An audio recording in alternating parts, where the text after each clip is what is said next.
New movie Green Book getting a whole lot of Oscar buzz. The title is a reference to a travel guide for African Americans that helped them navigate a country that was often hostile towards them. The movie left us with more questions. WGN's Courtney Hall has our report.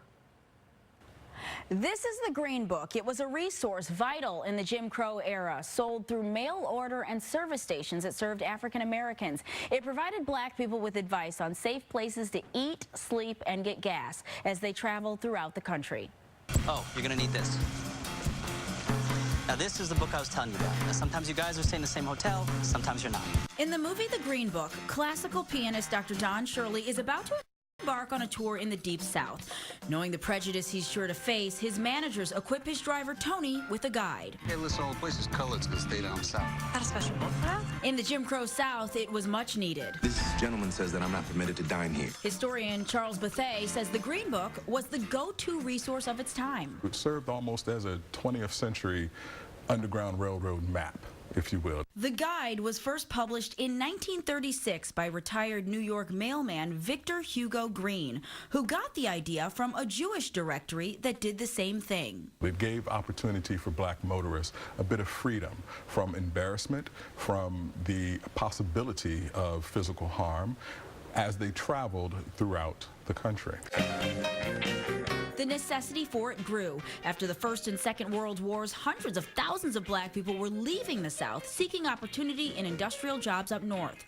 There became a new black middle class with cars and the ability to travel. Families would map out routes using this book. Think about an African-American motorist leaving from Chicago, having to travel upwards to 80 to 180 miles away before they found a safe haven to stop. So you had to carry your gasoline, you had to carry your empty bottles for relieving yourself, and you had to carry your own food. Humiliation wasn't the strongest threat. Star performer Nat King Cole was attacked on stage while on tour. Unforgettable. Route 66 was not a happy memory for a lot of African-American motorists because a lot of the towns that were affiliated with that route were sundown towns. Sundown towns were municipalities where black people were actually banned after the sun sets. There were hundreds right here in Illinois, including Naperville, Bolingbrook, and Cicero. Historian and activist Timuel Black worked alongside Dr. Martin Luther King. You weren't supposed to walk on the sidewalk if there was a white person walking.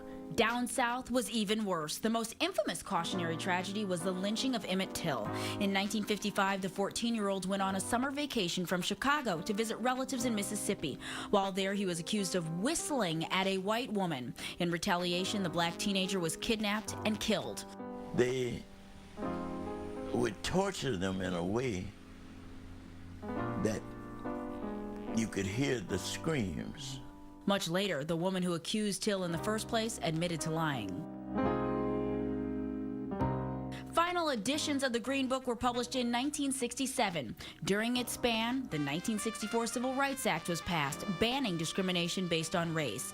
But one of the biggest factors to the directory's end? Interstate highway systems allowed motorists to avoid a lot of the so-called sundown towns and smaller hovels and areas where they had to travel through without that highway system.